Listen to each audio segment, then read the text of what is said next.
Picture the Giza Plateau not as the barren sweep of sand we know today, but as it was thousands of years before the pyramids rose, a place of grasslands and shallow lakes, monsoon rains drumming the earth, herds of antelope threading through acacia groves along a riverbank where the Nile had not yet carved its modern course. This was the African humid period, a window between roughly 7,000 and 4,000 BC, when North Africa bloomed green under a different sky. And it was then, some researchers believe, that the Sphinx was born. We stand now before that guardian, its body a lion, its face gazing east toward the sunrise. For centuries we've been told a tidy story. Pharaoh Khafre of the 4th dynasty carved it around 2500 BC to watch over his pyramid. The timeline is neat, the attribution comfortable. But the Sphinx itself tells a different story, written not in hieroglyphs but in stone. In the early 1990s, a geologist named Robert Schoch stood inside the Sphinx enclosure and saw something that shattered the accepted chronology. Schoch reads rock the way a doctor reads an X-ray. He wasn't looking for pharaohs or myths. He was looking at erosion, and what he found were deep vertical channels running down the limestone walls, wavy contours, rounded corners. These are the unmistakable marks of water, of sustained rainfall carving stone over centuries. Not the sharp horizontal scour of wind and sand that has weathered the nearby pyramids for millennia, but the slow work of rain.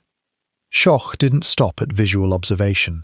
Working with geophysicist Thomas Dobecki, he conducted seismic refraction surveys, sending sound waves through the bedrock beneath the Sphinx.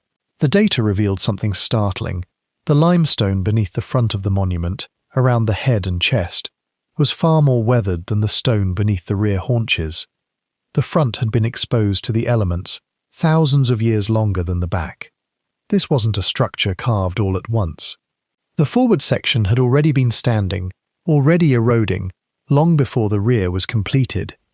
The last time the Giza Plateau saw rainfall heavy enough to carve those channels was over 7,000 years ago, at the close of the African humid period.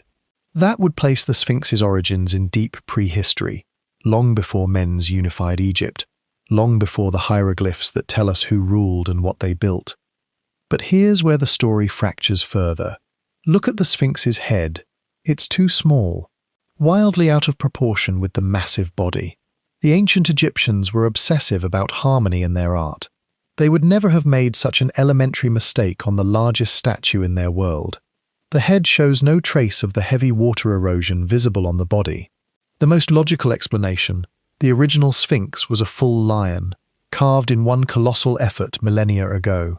Centuries later, when a pharaoh, possibly Khafre, discovered it weathered and half-buried by sand, he ordered the damaged leonine head recarved into a human face, his own. Khafre didn't build the Sphinx, he commandeered it. Consider the temples flanking the Sphinx Temple and the Valley Temple. Their core blocks, massive limestone slabs weighing 50 to 200 tons, were quarried directly from the trench surrounding the Sphinx. These blocks bear the same rain-induced erosion as the Sphinx body itself. But here's the telling detail. Later Egyptian builders sheathed these eroded limestone cores with red granite from Aswan, 800 kilometers to the south. The interior surface of each granite block was painstakingly carved with wavy grooves to match the already eroded, uneven surface of the limestone it was meant to protect. Think about the sequence that implies. The limestone blocks had to sit there for thousands of years, exposed to rain and weather, their surfaces pitted and grooved, before anyone brought granite from Aswan to encase them. You cannot fit a protective shell to weathered stone unless the weathering has already happened. The temples were built in 2 stages, separated by millennia. The limestone came first, the granite came later, a retrofit by a civilization trying to preserve ruins they inherited but did not create. The Sphinx sits at the edge of a vast enclosure, a trench cut deep into the bedrock. From an engineering standpoint, this pit is a sand trap. Desert winds would fill it in a matter of decades without constant maintenance. If the 4th dynasty truly carved the Sphinx as a sentinel for their pyramids, why did they stop maintaining it almost immediately? Why, within a few generations, was it already buried to the neck? Because the Sphinx wasn't designed for a desert. It was carved in a climate of grass and rain, when the pit around it drained naturally and the air was damp. When the climate shifted and the Sahara dried, the monument became a fossil, stranded in a landscape it was never built to survive. We're left with a monument that carries no royal cartouche, no dedicatory inscription, no claim of divine kingship. Pharaohs were not known for modesty. Their tombs and temples shout their names to eternity. The Sphinx is silent. Its only identification comes from a weathered stela erected thousands of years after its carving, and even that text is incomplete. The deeper we look, the stranger it becomes. This isn't just about one statue. If the Sphinx predates the Pharaohs, it opens a door to a lost chapter of human history, a time when someone possessed the knowledge and will to reshape bedrock on a colossal scale, and then vanished so completely that even their name was forgotten. Not far south of Giza, deep in the Egyptian desert, lies Nabta Playa. It's a ring of standing stones older than Stonehenge, erected during the same wet period that birthed the Sphinx. The people who built it tracked the stars with precision, aligned megaliths to celestial events, and moved multi-ton blocks across a landscape that no longer exists. Nabta Playa proves something crucial. Advanced architectural and astronomical knowledge existed in North Africa during the African humid period. The idea that someone carved a colossal stone guardian during that same window is not speculation, it's plausible. Across the world, other sites whisper the same refrain. Göbekli Tepe in Turkey, 12,000 years old, its pillars carved with animals and symbols by people who supposedly had no writing, no agriculture, no cities. Yonaguni, submerged off the coast of Japan, its terraces and right angles hinting at construction, before the seas rose 10,000 years ago. These places share a pattern. They appear suddenly, fully formed, with no obvious precedent. Then they stop, as if the knowledge that built them was inherited, not invented, and died with its carriers. The Sphinx fits that pattern. Its body shows the scars of a world we've barely begun to remember.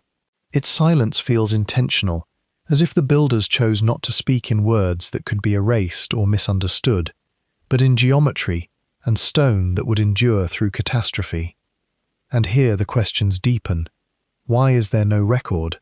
The Egyptians were meticulous archivists. Yet the Sphinx, the most iconic monument on the plateau, had no active cult, no priesthood, no place in their religious calendar by the time of the New Kingdom. It had become invisible, buried not just in sand, but in collective forgetting. Some say the Sphinx guards a secret. In the 1930s, psychic Edgar Cayce spoke of a hall of records beneath its pores, a chamber holding the knowledge of a lost civilization.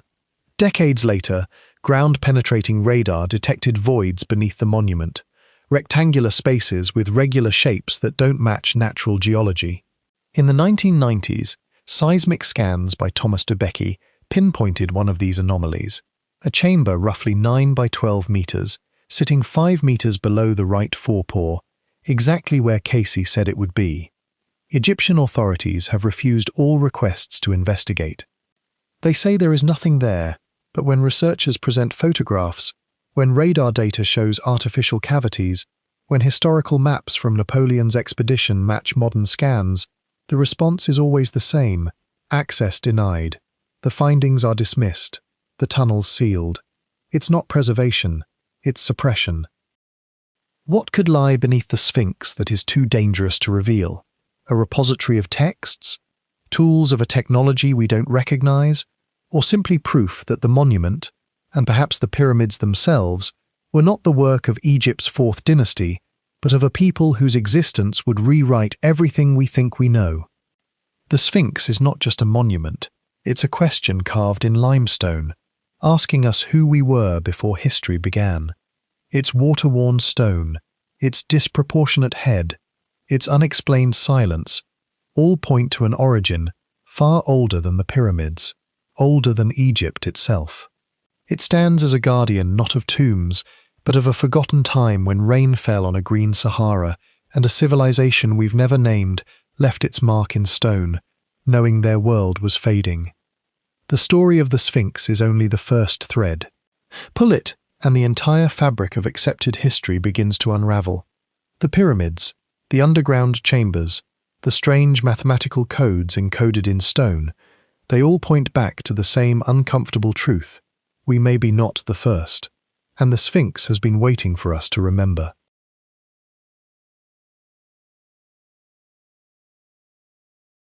We last stood before the Sphinx, its rain-scarred walls hinting at a world before the Pharaohs. Now, we turn to the Great Pyramid itself, the towering center of the Giza Plateau, a monument that doesn't speak in hieroglyphs, but in numbers so precise, so universal, that they challenge everything we think we know about the past.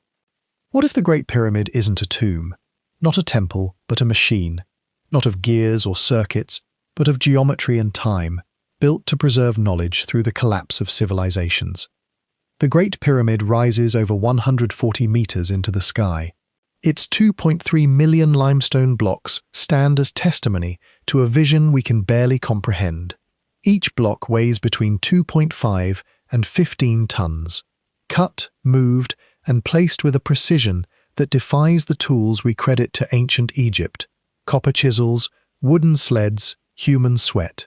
The base is leveled to within 2.1 centimeters across its massive 230-meter span, aligned to true north with an accuracy of 0.05 degrees. Modern engineers, armed with lasers and GPS, struggle to match such feats. Yet we're told this was the work of a 4th dynasty pharaoh, Khufu, around 2580 BC, a king whose name appears only once in the entire structure, scrawled in red paint on a hidden beam. But the pyramid's true language isn't in its silence or its single cartouche.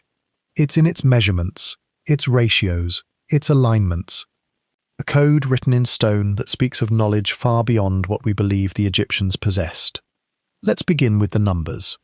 The Great Pyramid's base measures approximately 230.4 meters on each side, forming a near-perfect square. Its original height, before the capstone was lost, was 146.6 meters.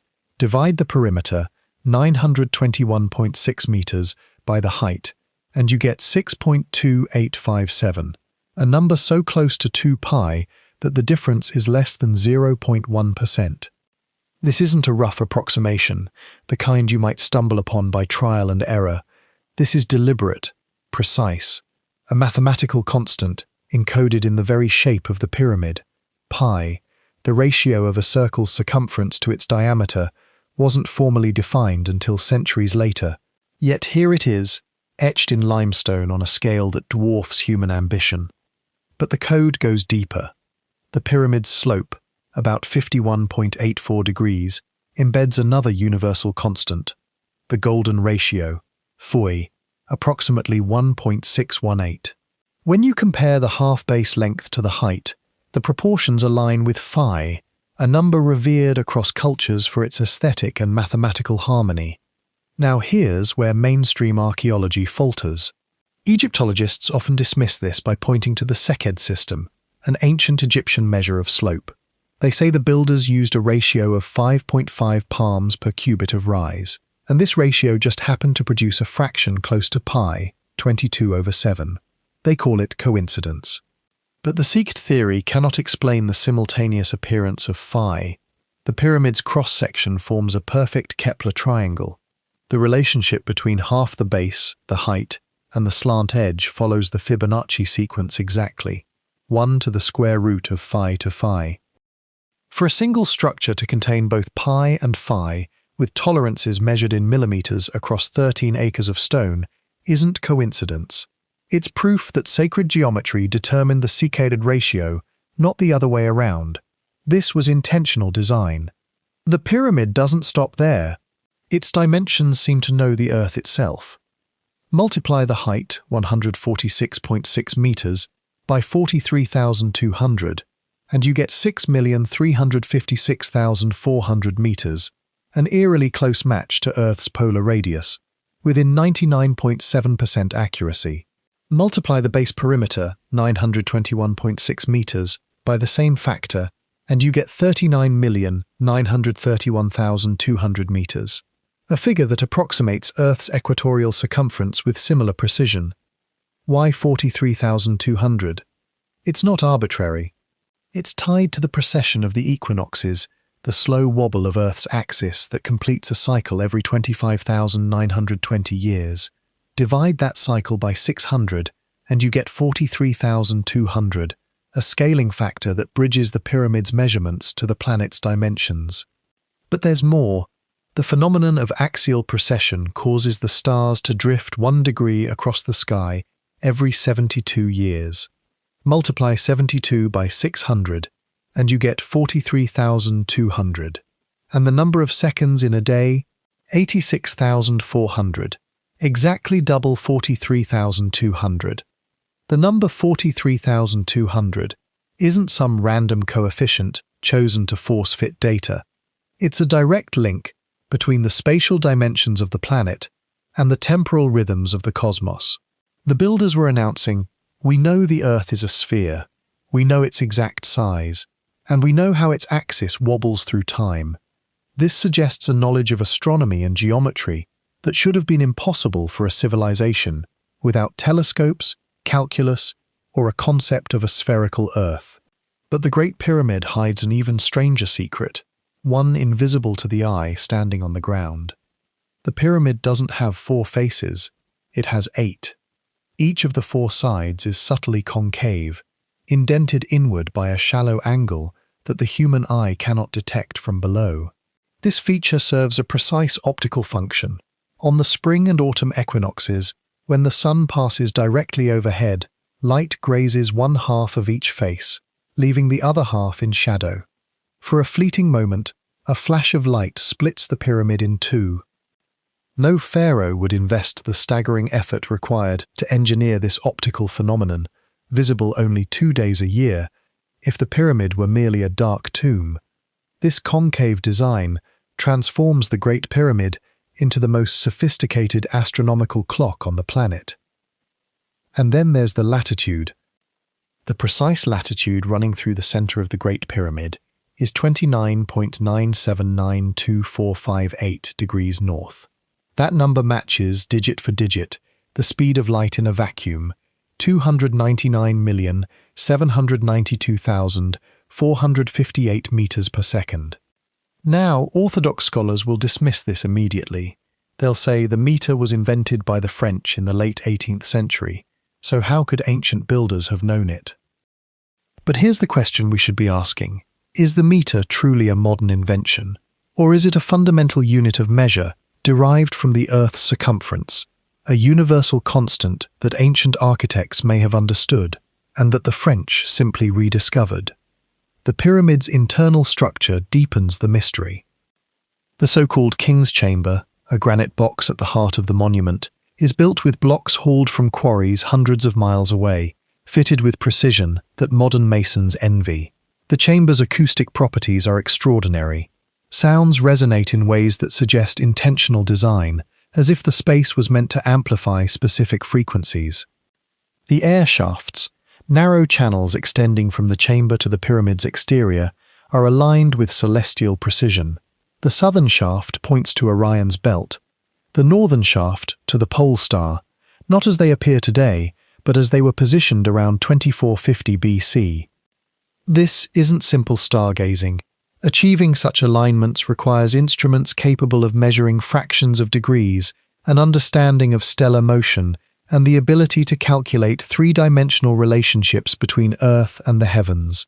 No evidence of such tools or knowledge exists in the Egyptian record, yet the pyramid stands as proof that someone, somewhere, possessed it. Who could have known these things? The Egyptians of the 4th dynasty were masters of practical mathematics, geometry for land surveys, arithmetic for commerce. But nothing in their surviving texts suggests they grasped pi, phi, or planetary dimensions. Their astronomy was sophisticated, tied to the Nile's floods and religious rituals, but not to the level of calculating precession or stellar alignments across millennia. The Great Pyramid feels like a singularity. a spike in knowledge that appeared fully formed and was never replicated. Later pyramids, those of Khafre and Menkaure, lack the same mathematical precision. Their slopes are less refined, their alignments approximate, their construction often compromised. The bent pyramid of Sneferu, built just decades earlier, had to be adjusted mid-construction to avoid collapse. If the Great Pyramid was the culmination of centuries of expertise, why did that expertise vanish so quickly? Why do subsequent monuments show a decline rather than an evolution? This leads us to a bolder hypothesis. What if the Great Pyramid wasn't built by the Egyptians, but inherited by them? What if it was a relic of a lost civilization, one that encoded its understanding of the universe in stone to survive a catastrophe they knew was coming? The idea of a time machine isn't science fiction here. It's a metaphor for a structure designed to preserve knowledge through the collapse of empires, the loss of languages, the forgetting of entire worlds. Mathematical constants like pi and phi are universal, unchanging, regardless of culture or time, unlike hieroglyphs, which require a Rosetta Stone to decipher, or papyrus, which crumbles to dust. Geometry endures. By embedding these ratios in the pyramid's dimensions, its builders created a message that could be understood by any civilization advanced enough to measure it. The Great Pyramid, with its mathematical codes, could be a time capsule, a repository of truths meant for a future that had forgotten how to calculate them.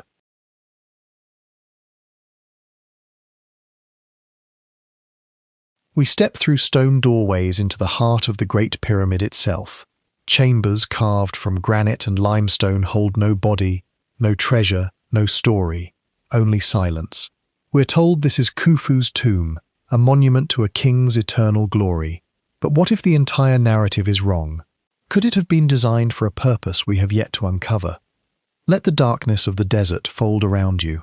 Listen as we unravel what the Great Pyramid truly is. Inside, the structure becomes a labyrinth. The descending passage burrows straight into bedrock, leading to an unfinished chamber far below. The ascending passage climbs toward the Grand Gallery, a soaring corridor of polished stone. Beyond it lies the king's chamber, a granite vault containing a single empty stone box. This, we're told, is the sarcophagus of Khufu, the pharaoh who commissioned this wonder around 2580 BC. But the deeper you look, the less it resembles a tomb, the more it feels like something else entirely. In ancient Egypt, death was not an ending, but a carefully choreographed journey. Tombs were not graves. They were gateways to eternity, adorned with hieroglyphs, spells, vivid scenes of the afterlife. The Book of the Dead, the pyramid texts, countless inscriptions guided the soul through the underworld, naming gods, mapping perils, ensuring immortality. Pharaohs filled their resting places with treasures, canopic jars to hold organs, shabti figurines to serve them in the next world, offerings of food and wine. Even minor nobles had tombs painted with scenes of daily life, farming, music, feasts, meant to continue forever. The Valley of the Kings is a library of such stories, its walls shouting the names and deeds of the dead. But the Great Pyramid? No hieroglyphs grace its chambers. No paintings depict the gods. No spells point the way to the afterlife. Just stone, angles, and a void where a king's legacy should be. The king's chamber at the pyramid's core is a marvel of construction. Its walls are made of massive granite blocks hauled from Aswan, 800 kilometers away. They're fitted so tightly that a razor blade can't slip between them. The ceiling, a series of granite beams, distributes the weight of millions of tons above, stable for over 4,500 years. Inside sits a rectangular granite box, often called a sarcophagus, but it's unlike any other in Egypt. It has no lid, no carvings, no traces of mummification oils or resins. It's too small to hold the nested coffins typical of royal burials, too plain for a pharaoh's grandeur. No body was ever found. No grave goods, no fragments of ritual objects. Some argue it was looted in antiquity, its treasures stolen, its inscriptions erased. But this theory crumbles under scrutiny. The passages show no signs of forced entry, no chisel marks, no broken seals, no scattered debris from hurried theft. Tomb robbers in ancient Egypt were not subtle. They left behind shattered pottery, broken furniture, soot from torches. Here, there's nothing. No residue, no fragments, not even dust to suggest a burial was disturbed. The box itself shows no wear from a lid being pried off or a body being removed. To believe it was looted, you'd have to imagine thieves so meticulous they erased every trace, leaving the chamber as pristine as the day it was sealed. That's not robbery. But here's where the evidence becomes forensic. This granite box has a physical problem. It's larger than the entrance to the king's chamber. It's larger than the ascending passages. It couldn't have been carried in after the pyramid was finished. It was placed there during construction, like a core component of a machine. When the 19th century archaeologist Sir Flinders Petrie examined the inside of this box, he found spiral grooves left by tubular drills. He estimated these drills had to bear a static load of 1 to 2 tons to cut through granite at the speed they did. This is the signature of precision machining, not a coffin carved by hand. And there's a historical record. In 820 AD, Caliph al-Mamun used fire and brute force to tunnel into the pyramid after thousands of years of it being sealed. His team recorded that the chamber was completely empty. The granite box had no lid. There was no treasure, nothing. These details prove the box was born hollow. It was never a coffin. The fact that it can't fit through the door proves it's a static device, installed with purpose from the very beginning. Others suggest the pyramid was an early prototype, built before the tradition of decorating tombs took hold.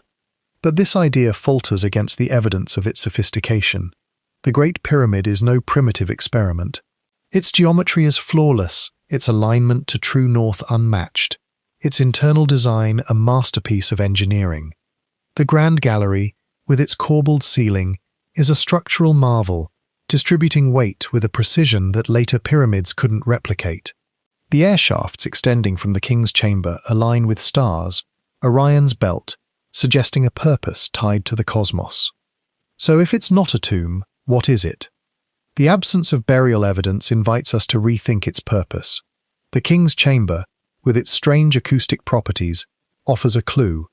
Sounds inside, whispers, chants, resonate in ways that feel engineered, as if the space was designed to amplify specific frequencies. Researchers have measured the chamber's dimensions and found they correspond to harmonic ratios, creating echoes that linger unnaturally. Some propose it was a resonance chamber, built to harness sound or energy for a ritual or scientific purpose we don't understand. But it's not just the chamber that resonates. The room doesn't merely echo by accident.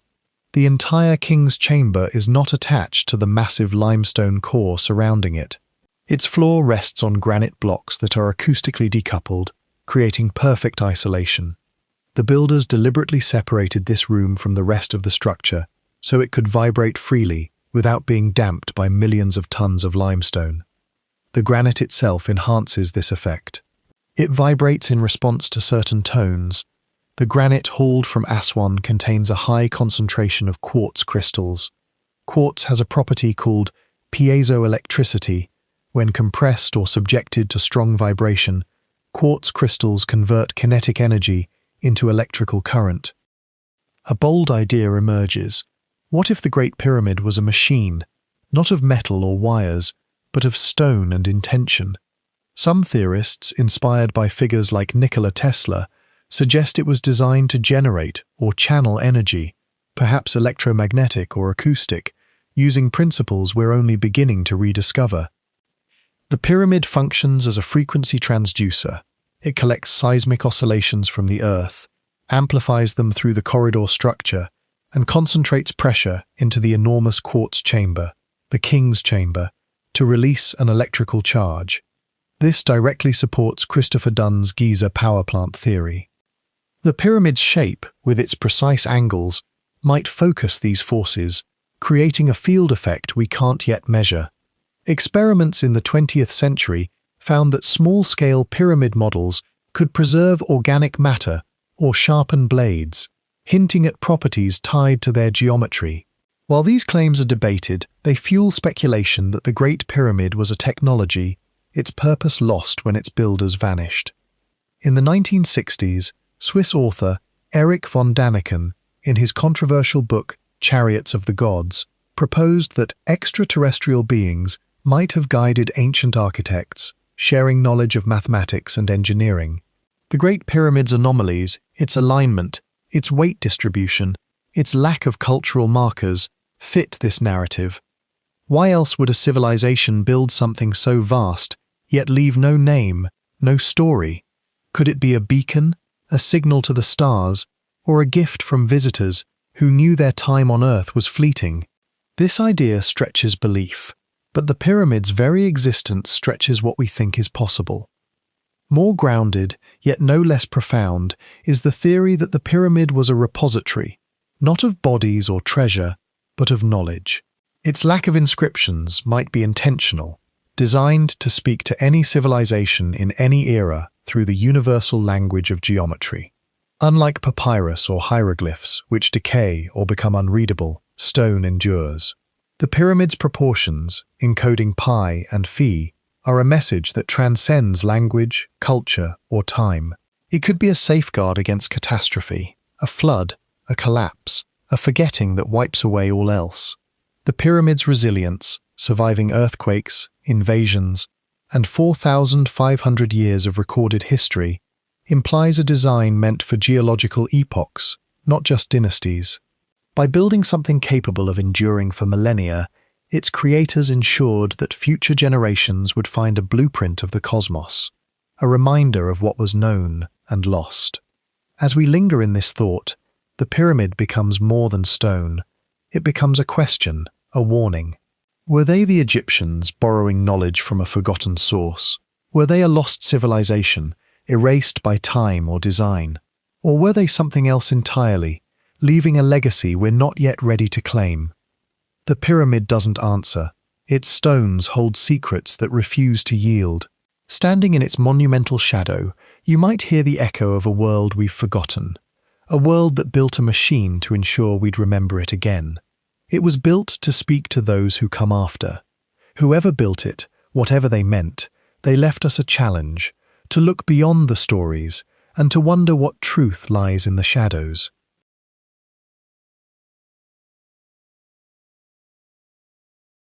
In 1858, French archaeologist Auguste Mariette knelt in the sand at the base of the Sphinx. He wasn't hunting for treasure that day, just clearing debris, routine work on the Giza plateau. His workers dug through centuries of accumulated sand and unearthed a broken slab of limestone, a weathered stone covered in hieroglyphs. When the text was finally decoded, it sent a tremor through Egyptology, a tremor that has been quietly suppressed ever since. The inventory stela, as it's now called, tells a humbler, stranger story. Khufu, the great king of the 4th dynasty, didn't carve the Sphinx or raise the pyramids. He found them already ancient, already sacred, and dedicated himself to their care. The tone is different from the boastful inscriptions typical of Egyptian monuments. It's reverent, almost deferential. It describes how Khufu, ruler of Upper and Lower Egypt, came upon the Sphinx buried in sand, its form weathered but its presence commanding. He didn't claim to have built it. Instead, he organized its restoration, clearing the dunes that choked its body and building temples nearby to honor its guardian power. The stela mentions Isis, goddess of magic, as mistress of the pyramid, and references a temple beside the Sphinx, now lost to time. Most strikingly, it lists shrines and offerings Khufu established, not as a creator, but as a caretaker of something far older than his reign. This is no small detail. In ancient Egypt, monuments were more than stone. They were theological statements, proof of a pharaoh's divine right to rule. Every structure had a patron, a purpose, a connection to the cosmic order that justified the king's power.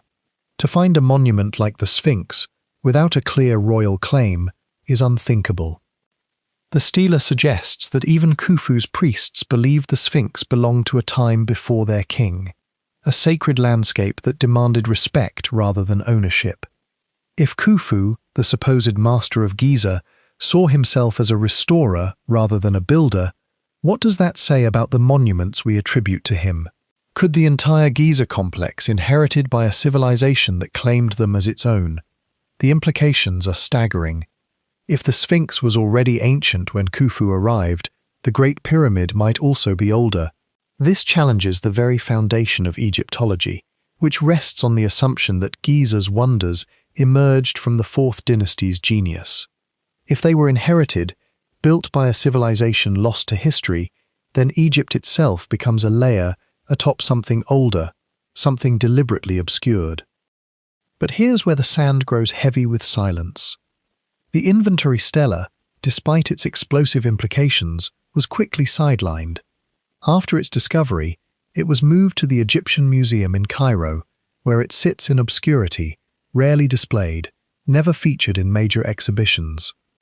Egyptologists dismissed it as late-period propaganda, a text from the 26th dynasty, some 2,000 years after Khufu's time, written by priests with questionable motives. They argued it was historical fiction, a fabrication to serve political ends we can't fully discern. Textbooks barely mention it. When they do, it's as a curiosity, not a serious document. This dismissal is so thorough, so unified, that it feels less like scholarship and more like a coordinated effort to bury an inconvenient truth.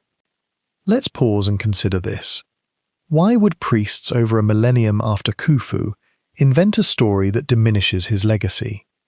Egyptian tradition was obsessed with glorifying pharaohs, especially foundational figures like Khufu. Retroactive myth-making was common, but it always served to elevate rulers, linking them to past greatness, not reducing them to caretakers. The people who created the inventory stela lived during what's known as the Site Renaissance, the 26th dynasty, around 600 BC. This was a period of intense nostalgia for Egypt's lost glory. The Site pharaohs were obsessed with the Old Kingdom, and their priests practiced something called archaism, the meticulous copying of ancient art, language, and texts that were crumbling into dust. In this context, the inventory stela being carved in the 26th dynasty doesn't mean it's a forgery. It means it's likely a faithful copy of a much older papyrus scroll or stone inscription from Khufu's actual reign. The scribes of the Sate period were preserving knowledge, not inventing it. This strips away the weapon academics use most often to dismiss the stela, its late date. A text copied in 600 BC can still contain information from 2500 BC. That's not propaganda, that's archive work. But the deeper question remains. Why would Khufu himself commission a text that portrays him as a servant rather than a creator? To modern minds, not building it yourself feels like a diminishment. But to the ancient Egyptian mind, religious authority operated differently. For a pharaoh to be chosen by the gods to discover and restore a sacred relic from the Zep Tepi, the first time, the mythic age when the gods walked the earth, brought a legitimacy far greater than simply commissioning new construction. Khufu wasn't being humbled by restoring the Sphinx. He was being elevated. He was the king chosen by divine forces to inherit and protect the most sacred monuments left by the primordial gods. This inverts the so-called propaganda paradox. The inventory stela doesn't weaken Khufu's authority, it anchors it in something older and more powerful than any single dynasty. The stela's discovery site adds another layer of credibility. Mariette didn't find it randomly. He found it at the ruins of the Temple of Isis, located at the southeast corner of the Great Pyramid. Archaeological studies show that this temple was converted from a satellite pyramid known as G1C, believed to be the resting place of Princess Henutsen, Khufu's daughter.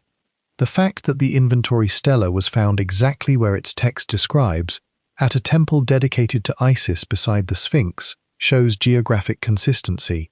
If Isis was truly regarded as mistress of the pyramid as early as Khufu's time, it implies that the entire Giza complex already carried a theological significance tied to feminine divine power before Khufu's monumental construction was overlaid onto it. This supports the hypothesis of a pre-existing sacred site. Now consider the silence of the pyramid itself. If Khufu truly spent 20 years mobilizing the entire nation, exhausting its resources to build the greatest wonder on earth, why is there not a single relief, inscription, or victory proclamation inside or outside the structure? Pharaohs were not known for humility. Their monuments screamed their names. Yet the only evidence linking Khufu to the Great Pyramid is a single faint cartouche found in a hidden chamber above the king's chamber. The sole surviving statue of Khufu, found at Abydos, is a tiny ivory figurine just 7.5 centimeters tall. The contrast is stark. The absence of self-glorification inside the pyramid, combined with the humble tone of the inventory stela, points to the same conclusion. Khufu knew he wasn't the creator. He was the custodian. He didn't inscribe his glory inside the pyramid because he understood he was standing in the shadow of something far greater than himself. The inventory stela is more than a relic.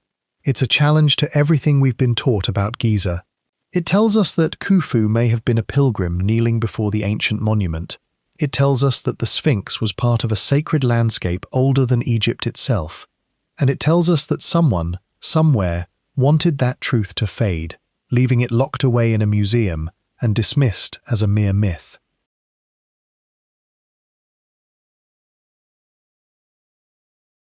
We descend beneath the Giza plateau into a world of hidden chambers and forgotten passages, where the earth itself guards secrets older than the monuments above. What lies below the pyramids and the Sphinx? A network of tunnels, voids, and rooms that hint at a purpose far beyond tombs, a purpose that someone, somewhere, has worked to keep hidden. The Giza plateau is more than a collection of stone giants standing under the sun.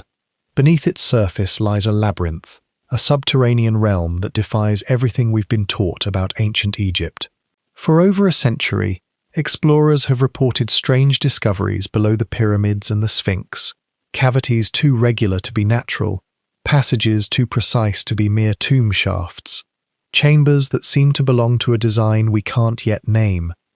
These findings paint a picture of a plateau that is hollow, a network of spaces carved with intent, hidden from the world above. Yet whenever these discoveries surface, they vanish just as quickly, sealed off, dismissed, or denied. The question isn't just what lies beneath Giza, it's why we're not allowed to know. One of the most documented of these underground features is the Osiris shaft, located near the causeway of Khafre's pyramid. This vertical tunnel plunges over 30 meters into the limestone bedrock, a descent that feels more like a journey to another world than a simple tomb. The shaft is divided into 3 levels, each more mysterious than the last. The upper chamber is small, accessible only by a narrow passage that demands specialized equipment to navigate. The second level is flooded with groundwater, a murky barrier that has thwarted thorough exploration, but preserved whatever lies below. The third level, deepest of all, opens into a large room with 6 side niches, carved with a precision that rivals the stonework of the pyramids above. At its center sits a stone box, often called a sarcophagus, but it tells a different story. There are no stains of decomposition, no traces of mummification, no signs it ever held a body. The chamber's walls, smooth and unadorned, bear tool marks so consistent they suggest a single skilled team at work. The acoustics are uncanny. Whispers carry clearly, while louder sounds seem muffled, as if the space was designed to shape sound itself. Here's where history turns ironic. The Greek historian Herodotus, writing 2,500 years ago, described a network of subterranean lakes and islands beneath the Great Pyramid, fed by the waters of the Nile. For centuries, scholars dismissed this as fantasy, the exaggerations of a tourist who didn't understand what he saw.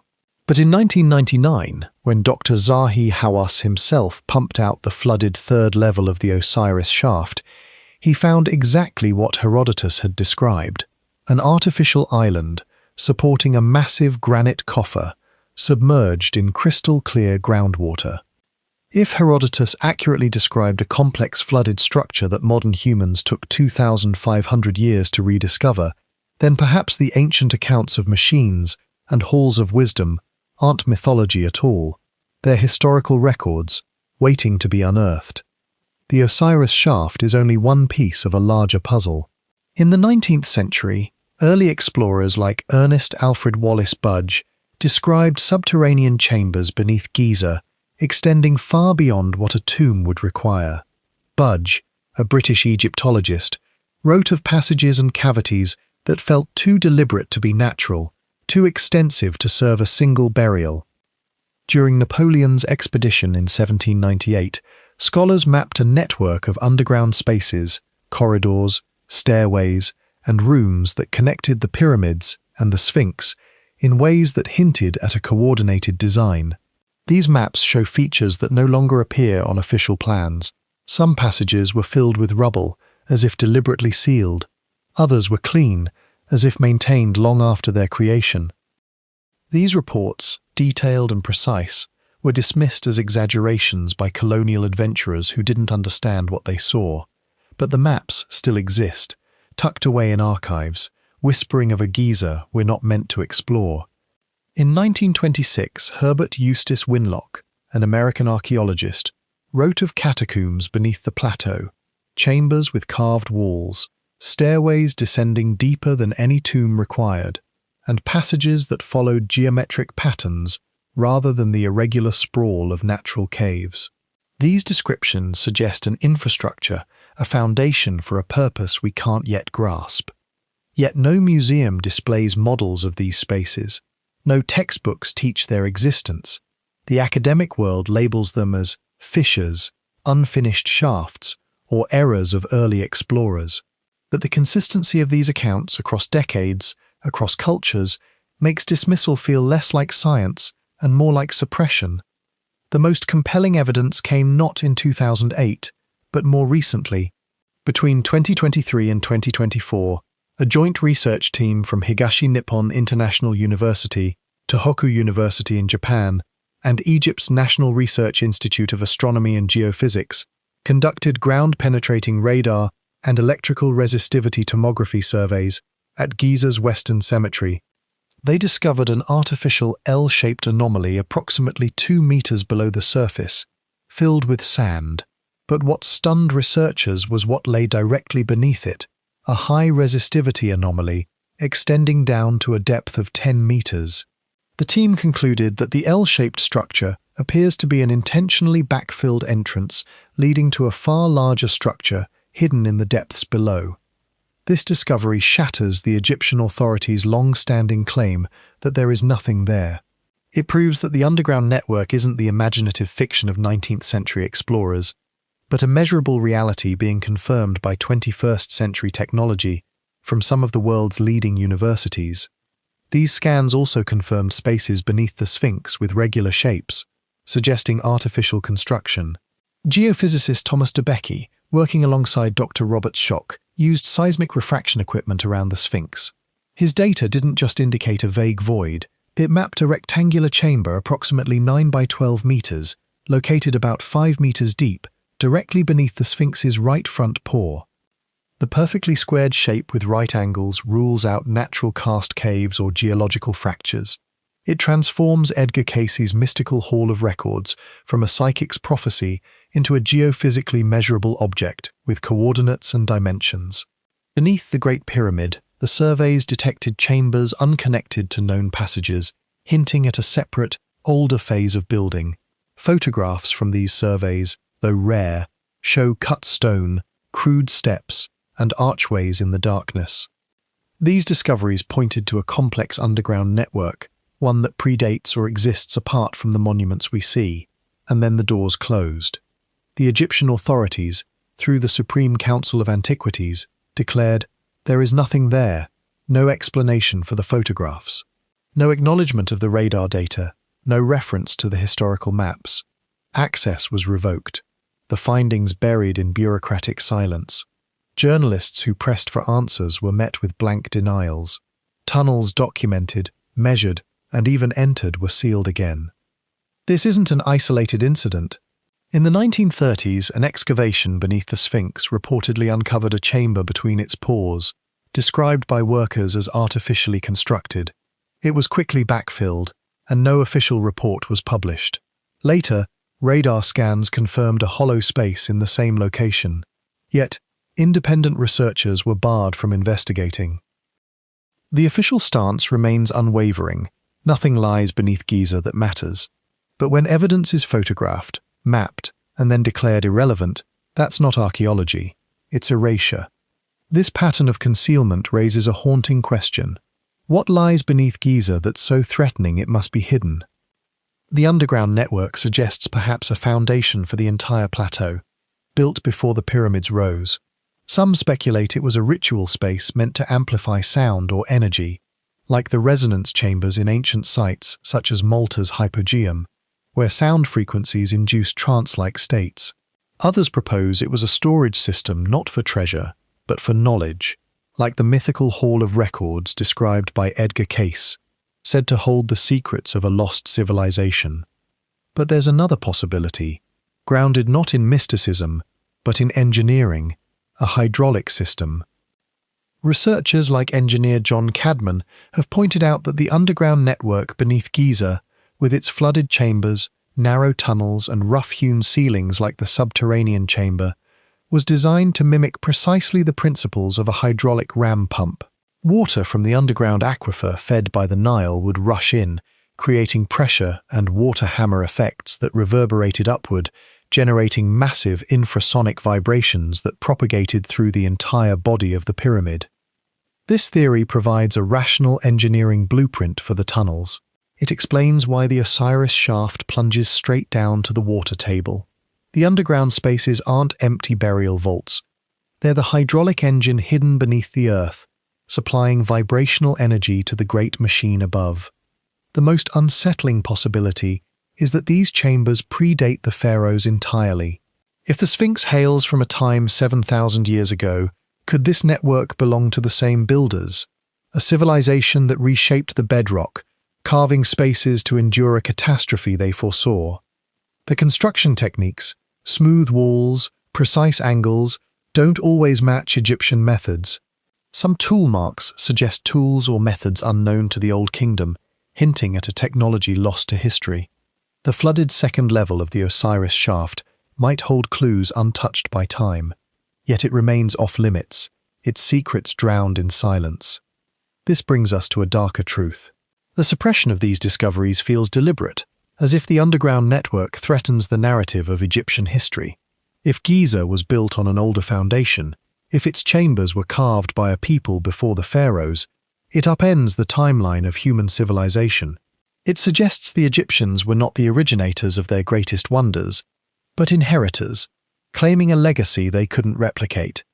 The authorities' refusal to explore further, their quick dismissal of evidence, mirrors a pattern seen elsewhere: texts lost in fires, inscriptions destroyed in quakes, discoveries silenced by institutional power. Why? What could be so dangerous about a few tunnels and chambers? Perhaps it's not the spaces themselves, but what they represent. A chapter of history we're not ready to read, a civilization we're not supposed to remember. As you sink towards sleep, picture yourself descending the Osiris shaft, the stone cool under your touch, the air thick with the weight of ages. The chambers below Giza are not just voids, they're questions, carved in bedrock, waiting for answers. They speak of a time before kings, before gods, when the plateau was shaped for a purpose we can only guess. The network beneath the pyramids is a map of the forgotten, a labyrinth where memory itself lies buried, waiting for someone brave enough to follow its paths.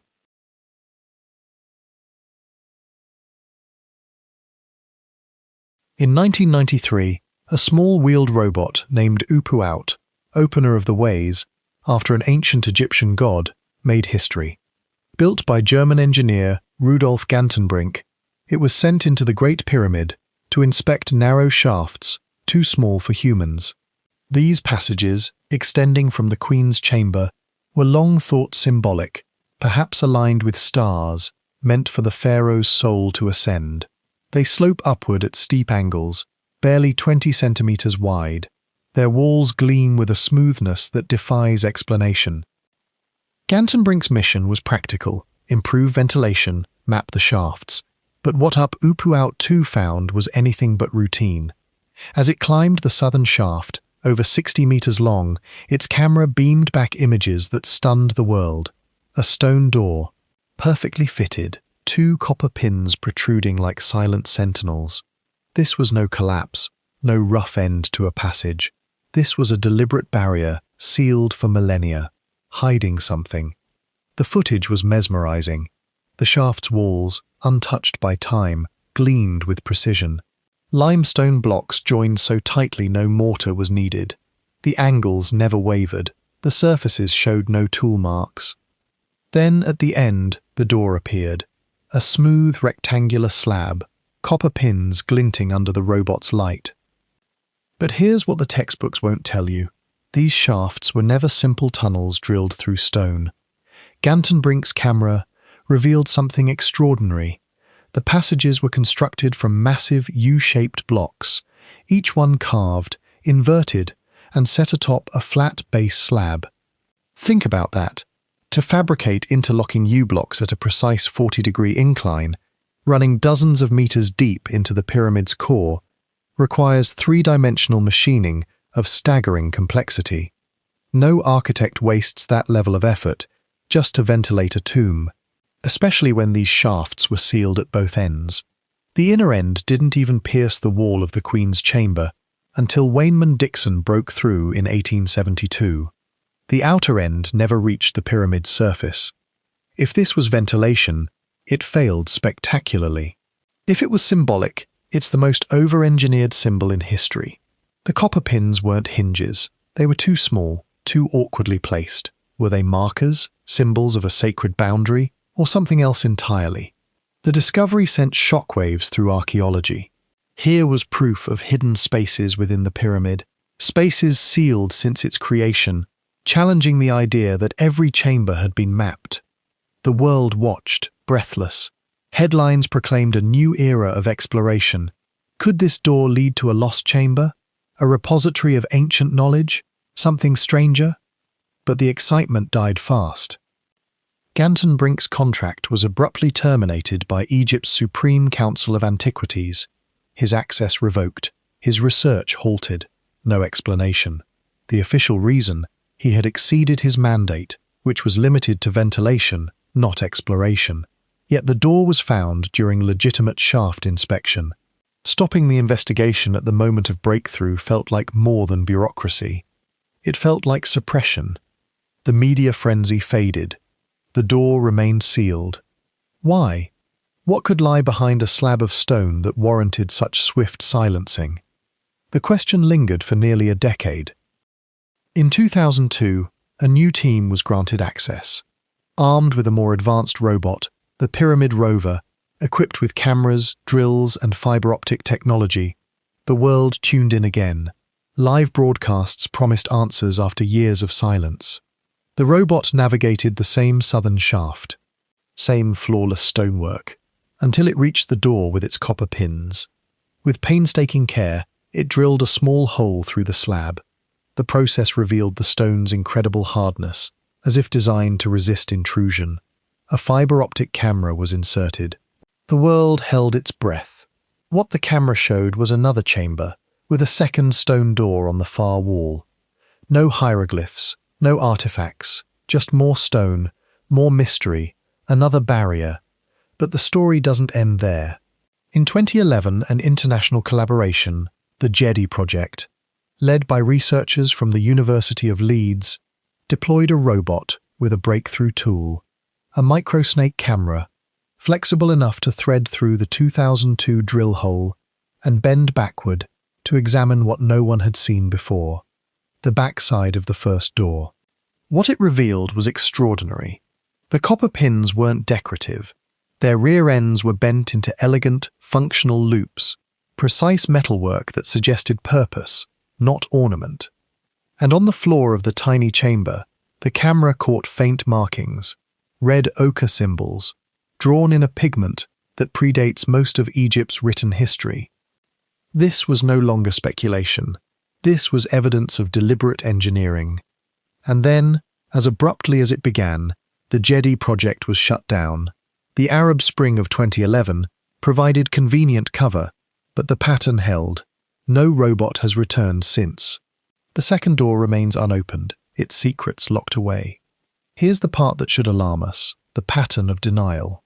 From Gantenbrink in 1993, to the Pyramid rover in 2002, to the Jedi snake camera in 2011, every breakthrough has been followed by shutdown. Every discovery met with silence or dismissal. Why? Zahi Hawass, who led Egypt's Antiquities Authority in 1993, fired Gantenbrink immediately after he released footage of the door without official approval. The agencies guarding Giza aren't just protecting stone.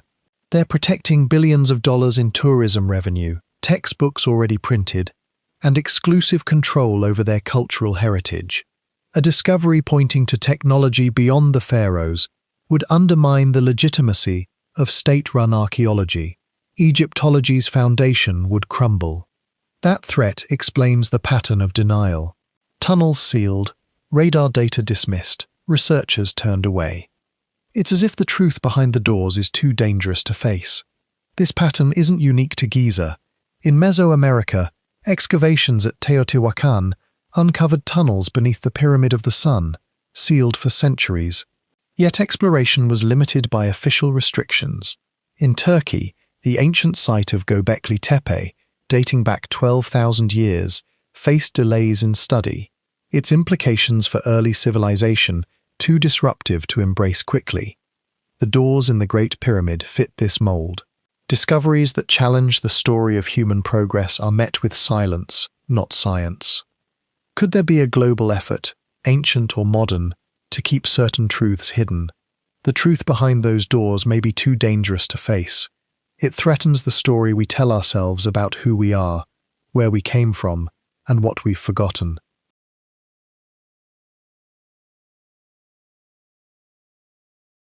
Stand inside the king's chamber of the Great Pyramid, and something shifts. The air feels thick, alive. Your chest vibrates before you hear anything. Speak a single word, and it doesn't just echo, it multiplies, wrapping around you like invisible hands. Hum a low note, the kind that rattles your ribs, and the granite walls hum back. Not as an echo, as an answer. For over a century, engineers and acousticians have measured this room, and every test reveals the same impossible truth. The king's chamber is tuned. Like a concert hall, like an instrument. The dimensions, 10 meters long, 5 wide, nearly 6 high, align with harmonic ratios so precise they amplify specific frequencies. Around 110 Hz, the chamber doesn't just carry sound, it locks onto it.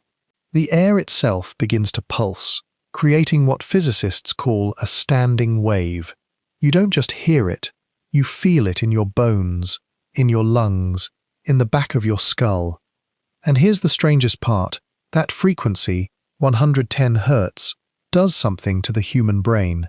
Neuroscientists have studied it. At that pitch, the prefrontal cortex, the part of your mind that judges, analyzes, doubts, starts to quiet. People report feeling calm, detached. Some describe it as trance-like, as if the room pulls you out of ordinary awareness and into something older. Was that the point? The granite itself deepens the mystery. This isn't ordinary stone. Every block in this chamber was hauled from Aswan, 800 kilometers south, through desert and along the Nile. Why go to such lengths? Limestone was right there beneath their feet. But limestone doesn't sing. Granite does. It's riddled with quartz crystals, tiny geometric structures that vibrate when sound hits them, like tuning forks locked in stone. Strike granite and it rings. Chant into it and it sustains notes in ways that shouldn't be possible with dead rock. The builders knew this. They built a room that would remember sound. But the acoustic design doesn't stop at the walls. Look up. Above the king's chamber, stacked like a fortress, are 5 more layers of granite. Egyptologists call them relieving chambers. The official story, They're there to bear the crushing weight of 2 million tons of stone pressing down from above. Except that doesn't make sense. If you wanted to relieve weight, you'd build an arch. The Egyptians knew how. They used corbelled arches in the Queen's Chamber and the Grand Gallery. An arch redirects force outward. It's stronger, simpler, and uses far less stone. So why stack 5 massive chambers, 43 blocks of granite each weighing up to 70 tons, in flat layers above the king's chamber? Because they're not holding up the pyramid, they're vibrating with it. Engineer Christopher Dunn examined these chambers and noticed something the textbooks gloss over. The upper surfaces of the granite beams are rough, unfinished. The lower surfaces are polished smooth. That's backwards if you're just piling stones. But it's perfect if you're designing resonators. The rough tops prevent the blocks from locking together too tightly. They're deliberately left loose, suspended, almost floating, so they can ring freely when sound waves hit them. 43 blocks of granite, each one a tuning fork the size of a school bus. Imagine a bell the size of a building. Now imagine it's made of stone. That's what sits above the king's chamber. And it gets stranger. In the 1990s, Tom Danley, a former NASA acoustic engineer, brought precision microphones into the pyramid. He wasn't looking for echoes. He was mapping resonance, measuring which frequencies the structure naturally amplifies. What he found stopped him cold. The king's chamber doesn't just resonate, it produces a chord, not random notes, a specific harmonic, F-sharp. Here's why that matters. F-sharp isn't arbitrary, it's the resonant frequency of the Earth itself. The planet hums. Seismologists have known this for decades. The entire globe vibrates at a low, constant frequency, like a bell that never stops ringing. And that frequency is F-sharp. Coincidence? Danley went further. He tested the granite box that sits in the king's chamber, the one Egyptologists call a sarcophagus, even though no body was ever found inside. He tapped it, measured its response, and found it was tuned to the same chord. The box resonates with the room resonates with the earth. It's nested, like a series of Russian dolls, each one locked to the frequency below it. Whoever built this understood something we're only beginning to grasp. Sound isn't just noise, it's structure, it's force. And if you design a space carefully enough, you can turn stone into a lens that focuses vibration the way glass focuses light. But sound doesn't start in the king's chamber, it starts far below. At the base of the pyramid, beneath the bedrock, lies a rough, unfinished chamber the tour guides rarely mention. It's called the subterranean chamber, and it looks nothing like the polished halls above. The floor is gouged, uneven, the ceiling is low and oppressive, water seeps through cracks in the stone. For years, archaeologists dismissed it as abandoned, a failed first attempt. They were wrong. Recent analysis suggests this chamber was designed to flood, not by accident, by intention. Channels carved into the bedrock once connected it to the Nile's water table. When water rushed in and struck the walls, it created hydraulic pulses, rhythmic, pounding shock waves that travelled upward through the pyramid's core, not through the stone itself, but through the air-filled passages. Think of it like a heartbeat, a pulse, a drumbeat that never stops. That pulse climbs, up through the descending passage, into the ascending corridor, and then it hits the Grand Gallery. Walk into the Grand Gallery and you'll understand why it doesn't feel like a hallway. It's 47 meters long and soars nearly 9 meters high, with walls that step inward as they rise, a corbelled vault that looks like something from a cathedral, not a tomb. Along each side, carved into the stone, are deep grooves. For decades, no one knew what they held.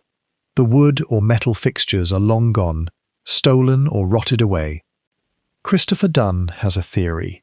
Those grooves once held resonator panels, plates that could vibrate independently, like the slats of a marimba. When the hydraulic pulses from the subterranean chamber reached the Grand Gallery, the panels caught the sound, amplified it, and focused it into a roar. The gallery functioned as a Helmholtz resonator, the same principle that makes a bottle hum when you blow across its mouth. Except this bottle is the size of a warehouse, and it doesn't hum. it screams. That amplified sound, focused, concentrated, almost unbearably loud, blasts upward into the king's chamber. The granite tuning forks above begin to ring. The walls vibrate, the air itself shudders, and the quartz crystals in the stone start doing what quartz does under stress. They generate electricity.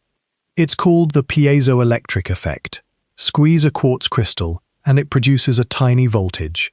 Vibrate it with sound, and the voltage oscillates. The entire king's chamber becomes a capacitor, a resonating shell of stone that converts mechanical energy, sound, into electrical charge. But charge alone isn't the end game. There's one more step.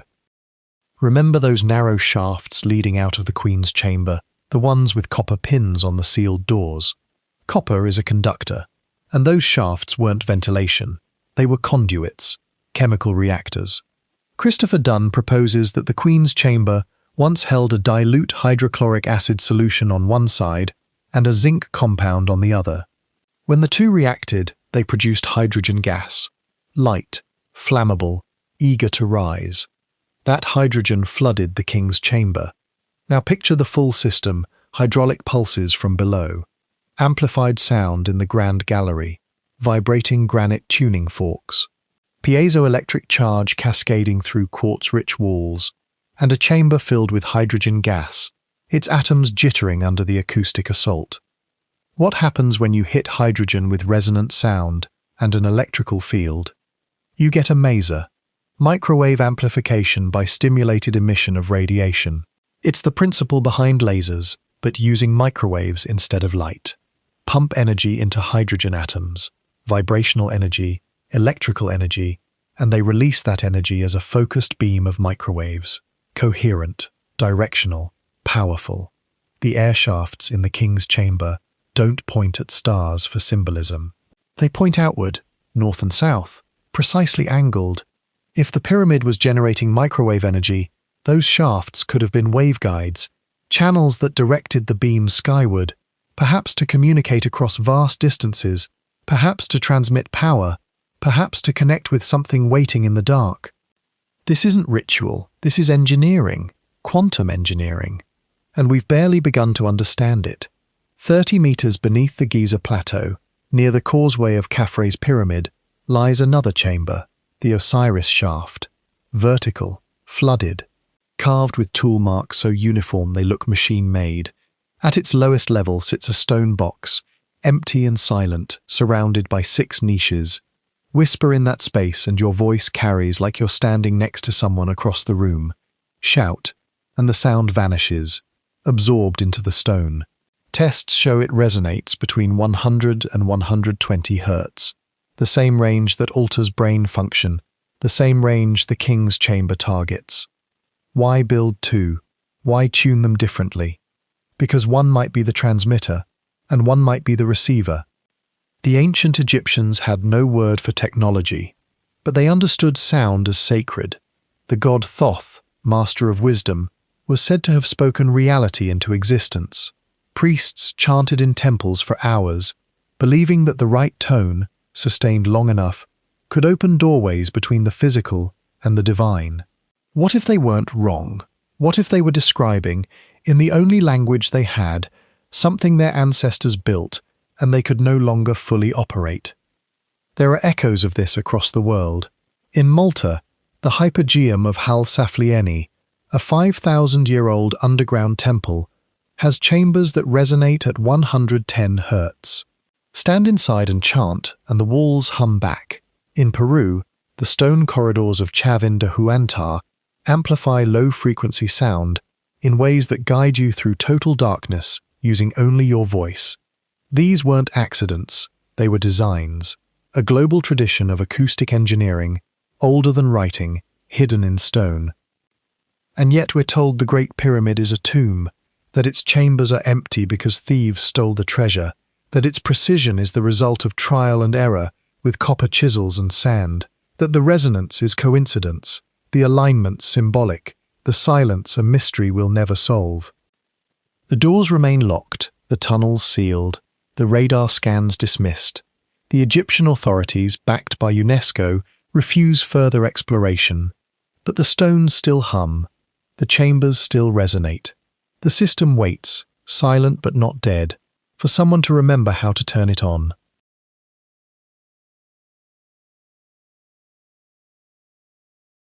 The night sky above Giza holds a secret older than any pharaoh's name. Look up at the three pyramids standing in a line that feels too perfect, too deliberate to be random. Their arrangement whispers of something beyond Egypt, beyond human ambition. It speaks of the stars. Not the stars as decoration or symbol, but as a blueprint, a map traced in stone by minds that understood the heavens with a clarity we're only beginning to rediscover.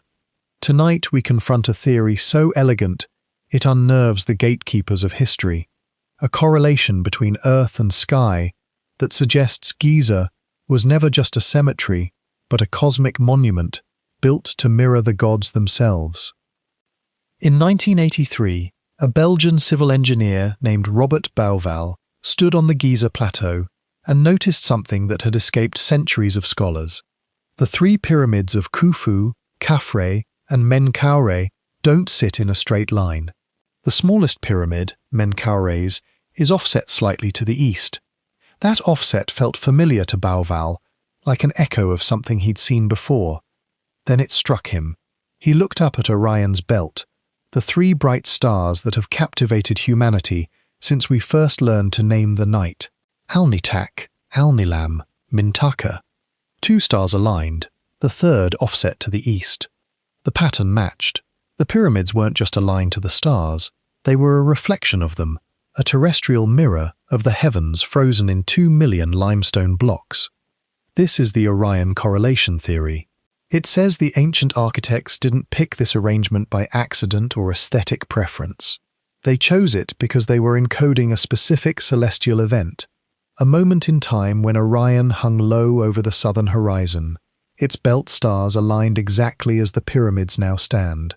Bouwval calculated that around 10,500 BC, during a period Egyptians called Zep Tepi, the first time, Orion's belt would have appeared at its lowest point in the precessional cycle, perfectly matching Giza's layout when viewed from the south. But the establishment didn't celebrate this discovery. They attacked it. Ed Krupp, an astronomer and director of the Griffith Observatory, fired the most repeated shot. He said if you overlay Orion onto the Giza map, the constellation appears upside down. The map doesn't match because you'd have to flip the sky to make it work. It's a trick, he argued, a forced fit that only succeeds if you reverse the image. His critique became the standard rebuttal, repeated in textbooks and documentaries. Case closed. Bouwval's theory was dismissed as pseudoscience built on manipulated data. But there's a problem with Krupp's attack, one so simple it reveals the flaw in how modern minds see the ancient world. Krupp used a northern orientation, the default for modern maps. We've been trained to think north equals up, but the ancient Egyptians didn't think that way. When they watched Orion's belt cross the southern sky, they faced south. They weren't looking at a map on a wall. They were standing on the plateau, turning their bodies toward the meridian, watching the three stars rise and set along the horizon. When you stand facing south, as they did, the easternmost star Alnitak, the brightest and lowest of the three, appears on your left. That's exactly where Khufu's pyramid stands, the largest and most perfectly aligned. The smallest, dimmest star, Mintaka, offset to the west, matches Menkaure's pyramid on your right. The correlation isn't upside down, it's observer correct. Bouwval wasn't flipping the sky, he was restoring the ancient frame of reference, the one that lived in the minds of people who navigated by stars, not compass needles. This single shift in perspective dismantles Krupp's critique entirely.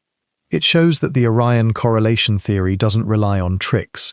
It respects how the original architects experienced the cosmos. They didn't build to match a drawing on parchment. They built to match what they saw when they looked up from the sand, facing the direction the Nile flows, toward the land of the dead, toward Orion. But the skeptics had one more card to play: coincidence. 3 pyramids, 3 stars. With enough monuments and enough stars, You could find patterns anywhere. Match any triangle on the ground to any triangle in the sky and call it intentional. It's the same logic used to dismiss nearly every ancient alignment, until you run the numbers. A team of researchers recently performed Monte Carlo simulations, generating 1 million random sets of 3 stars and comparing their angular relationships and distance ratios to the Giza pyramids and Orion's belt. The parameters were strict. The angular deviation had to be within plus or minus 2 degrees. The side length ratios had to fall within 5%. Out of 1 million random trials, only 4,429 configurations matched. That's 0.44%, less than half of 1%. The probability that the Giza layout is a cosmic accident falls below the threshold where coincidence becomes implausible. This isn't interpretation, it's mathematics. The pattern is too tight, too specific to be the product of chance or aesthetic whim. It points to culturally informed celestial mimicry, a deliberate act of translating sky into stone. And Giza isn't alone. Far from the sands of Egypt, in the mountains of Bosnia, another pattern hides in plain sight. The Bosnian pyramid complex, controversial and contested, consists of massive structures identified as the pyramids of the Sun, Moon, and Dragon, along with the Temple of Mother Earth. Skeptics call them natural hills. But those who've measured them see something different. These peaks form a near-perfect equilateral triangle. Each interior angle measures 60 degrees, plus or minus half a degree. The sides are equal within a margin so small it defies natural erosion. And when researchers mapped the stars above this triangle, they found a match. Not to Orion this time, but to the Pleiades, the Seven Sisters, one of the most ancient and revered star clusters in human mythology. 3 stars in the Pleiades cluster, Maia, Electra, and Taygeta, form a triangle that mirrors the Bosnian structures with shocking fidelity. The Monte Carlo simulation for this alignment produced even more striking results.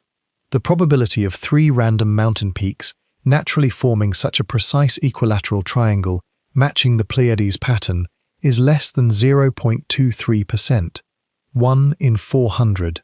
Then there's the alignment. A single straight line runs through the peaks of the Moon Pyramid, the Temple of Mother Earth, and the Dragon Pyramid, deviating less than 1.5 degrees from the line connecting Electra, Alcyone, and Taygeta in the Pleiades.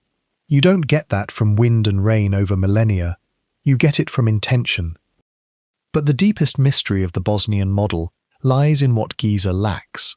At Giza, the Orion correlation is elegant, undeniable, but it stops at geometry. There's no visible spiral, no layered mathematical structure woven into the ground plan. Bosnia fills that gap. Researchers mapping the terrain discovered not 1 but 3 independent Fibonacci spirals. These spirals, based on the golden ratio, the same phi encoded in the Great Pyramid's slope, run through the pyramid peaks, underground tunnel networks, and even the courses of nearby rivers. Each spiral originates from a star in the Pleiades, Maia, Atlas, and Pleione. The spirals don't just pass near the structures, they intersect them with precision, as if the entire valley was laid out according to a cosmic template, a spatial blueprint governed by the same mathematical laws that structure galaxies, seashells, and the human body. The probability that 3 Fibonacci spirals would independently align with man-made megalithic structures by accident is vanishingly small, less than 0.01%. This is no longer about one site or one culture. It's a pattern, a modus operandi. Giza encodes Orion and the mathematical constants of Earth. Bosnia encodes Pleiades and the recursive beauty of the golden ratio. Both use the universal language of geometry, a tongue that transcends hieroglyphs and cuneiforms, speaking directly to any mind capable of measuring angles and distances. What does this mean? It means that the practice of building monuments to reflect the heavens wasn't isolated to one valley or one people. It was a shared knowledge, a tradition that spanned continents and perhaps epochs. Whether the architects were survivors of a lost civilization fleeing catastrophe, or whether they were guided by a source we don't yet understand, They left behind a blueprint written in stone and starlight. The alignment of Giza to Orion and Bosnia to the Pleiades isn't mythology. It's surveying on a cosmic scale, executed with a precision that rivals satellite-based GPS. And yet, the silence from mainstream academia is deafening. The Orion correlation theory, despite its statistical backing, is relegated to the fringes. The Bosnian pyramids are dismissed outright, often without on-site investigation. The Fibonacci spirals, measurable and replicable, are ignored. Why? Because accepting these patterns forces a rewrite. It means the 4th dynasty pharaohs didn't invent Giza's genius. They inherited it. It means that 10,000 years ago, or more, someone stood on this planet with a command of astronomy, mathematics, and engineering that we've only recently reclaimed. It means our story, the one we tell ourselves about linear progress from primitives with sticks to civilizations with cities, is wrong. The gatekeepers of history, the institutions that fund excavations and write textbooks, aren't just protecting artifacts. They're protecting a narrative where human achievement unfolds in a neat line from crude to complex, where the past is always simpler than the present. But the stars don't lie, the angles don't lie, and the spirals winding through Bosnia's mountains and rivers don't lie. They all point to the same conclusion. The ancients were mapping the cosmos, not to worship it, but to preserve it, to encode it into structures that would outlast languages, empires, and the forgetting that follows every collapse. The stars still speak. They've been speaking all along. The question is whether we're ready to listen.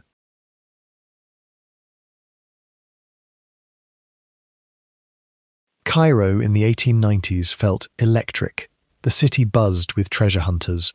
European scholars wandered through dusty markets. They knocked on monastery doors.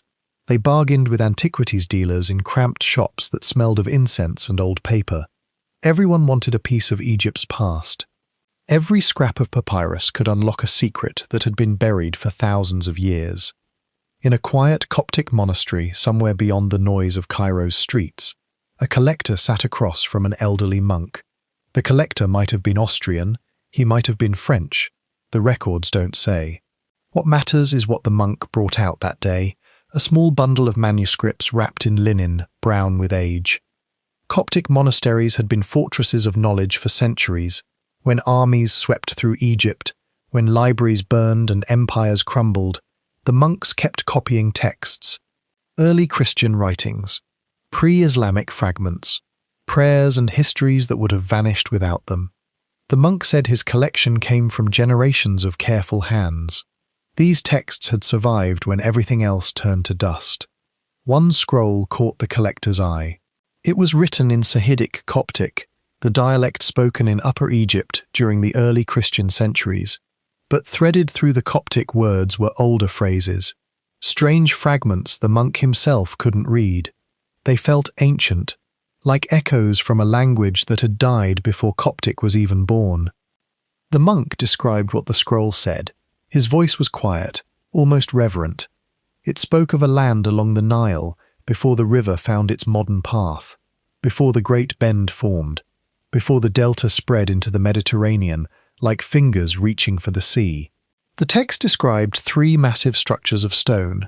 It didn't call them pyramids, it called them beacons, structures aligned to the stars, sealed not as tombs but as vaults of memory. The scroll said they were ancient even to the writer, built before language existed, before the Nile knew where to flow, before kings ruled Egypt. The collector pressed for clarity. The monk's answer stayed with him. They were built before words, before the river knew its place. This wasn't a myth about pharaohs or gods. This was something else, a window into a time that shouldn't exist in any history book. The collector bought the scroll. He carried it back to Europe where scholars waited with magnifying glasses and dictionaries. Universities across the continent were racing to translate every ancient text they could find. Linguists would have studied the Coptic carefully. Historians would have cross-referenced it with known sources. Archaeologists would have searched for the sites it described. The scroll promised to be a skeleton key, a way to unlock a chapter of human history no one had ever read. But the translation never happened. The details of what came next are maddeningly vague. Some accounts say a fire swept through the collector's private study.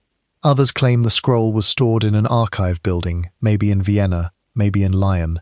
The uncertainty itself feels suspicious, like the story was designed to blur into confusion. What we know for certain, the scroll burned, along with much of the collector's collection. No copies survived, no photographs, no detailed notes. Just a second-hand letter quoting the monk's cryptic words about the river and the beacons. This loss doesn't add up. In the 19th century, scholars understood how fragile ancient texts were. Important manuscripts were routinely copied, sketched, described in painstaking detail. When the Nag Hammadi library was discovered decades later, those Coptic texts survived precisely because people took such care. Yet this scroll vanished without a trace. The timing feels too perfect. The text was destroyed the moment it reached people who could read it. But here's where the story gets strange. What if the monk was right? What if the scroll contained real historical data, not mythology? Because we now know the Nile did change its course. In the 2020s, geologists using satellite radar imaging found something remarkable. A dried-up branch of the Nile, now called the Khufu branch or Ahramat branch, once ran right along the edge of the Giza plateau. The river flowed where there's only sand today. This ancient waterway existed exactly when and where the scroll described, before the Nile's modern configuration, before the delta took its current shape.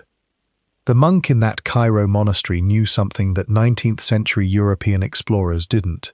He knew the precise ancient geography of Egypt, and he wasn't alone in knowing it. Medieval Arab historians recorded similar accounts. Al-Makrizi and Abu al-Hasan al-Mas'udi, both respected scholars, preserved a legend that came from ancient Coptic sources. They wrote about King Surid. The story goes that Surid saw visions of a coming catastrophe, a great flood that would sweep across the world. So he ordered the construction of massive pyramids to preserve human knowledge. Books, scientific instruments, records of astronomy and mathematics. Everything that mattered would be sealed in stone so it couldn't be destroyed. The parallel is striking. The Coptic scroll called them vaults of memory. The Surid legend called them libraries built to survive apocalypse. Same concept, different words. Both suggesting the pyramids were never tombs but time capsules. This pattern of lost evidence isn't just about scrolls either. It's about how easily the key pieces of history disappear. In 1872, an engineer named Wayneman Dixon found 3 objects inside a narrow shaft in the Great Pyramid's Queen's Chamber. One was a small piece of cedar wood. It was one of only 3 artifacts ever found inside the Great Pyramid itself. That piece of wood could have been carbon dated. It could have given us a precise construction date for the monument. But the Dixon relic, as it came to be known, vanished. For over 70 years, no one knew where it was. The chance to date the pyramid slipped away. Then, in 2019, a curator at the University of Aberdeen found it by accident. The priceless artifact had been sitting in a cigar box in the wrong collection, misfiled and forgotten. 70 years. 70 years of missed opportunity, because a critical piece of evidence was lost in the bureaucratic shuffle of a museum's back rooms. If that can happen to a physical artifact in a modern university, imagine how easily a single scroll could vanish in the chaos of a 19th century fire. The monk's other words echo too, built before words. What could that mean? The Edfu building texts, carved on the walls of the Temple of Edfu in southern Egypt, offer a clue. These texts describe the Shemsu Hor, the followers of Horus. They were survivors of a great flood that destroyed their homeland. They crossed the waters and came to Egypt carrying something precious, the original plans, the sacred designs for rebuilding civilization. They erected structures on sacred mounds to preserve what had been lost. But here's the key detail. Their language wasn't hieroglyphs or spoken words. It was geometry. It was mathematics, the universal language of angles and ratios that doesn't change across cultures or millennia. Before words, before language. That's what the scroll meant. The pyramids speak in pi and phi, in alignments to stars, in dimensions that encode Earth's measurements. They were built in a language that survives when alphabets die. The scroll is gone, but its echo remains. Someone, somewhere in the late 1800s, made sure that text never reached the public. Whether through accident or intent, the result is the same. We're left with fragments. Second-hand quotes. A story that feels too convenient to be mere misfortune. What was written on that scroll that made it so dangerous? Maybe nothing. Maybe it was exactly what the skeptics say. A late forgery, a Gnostic fantasy, a hoax designed to fool eager European collectors. But if it was a fake, why destroy it before experts could examine it? Why not let linguists expose it as fraud? The pattern holds. Texts that challenge the accepted timeline have a way of disappearing. Inscriptions crumble in convenient earthquakes. Manuscripts scatter when their translators die in wars. And fires consume private studies at the exact moment a revelation is within reach. The scroll burned, but the echo lingers. A whisper of pyramids standing before kings, before language, before the Nile carved its path through the desert, waiting for us to remember what was never meant to be forgotten.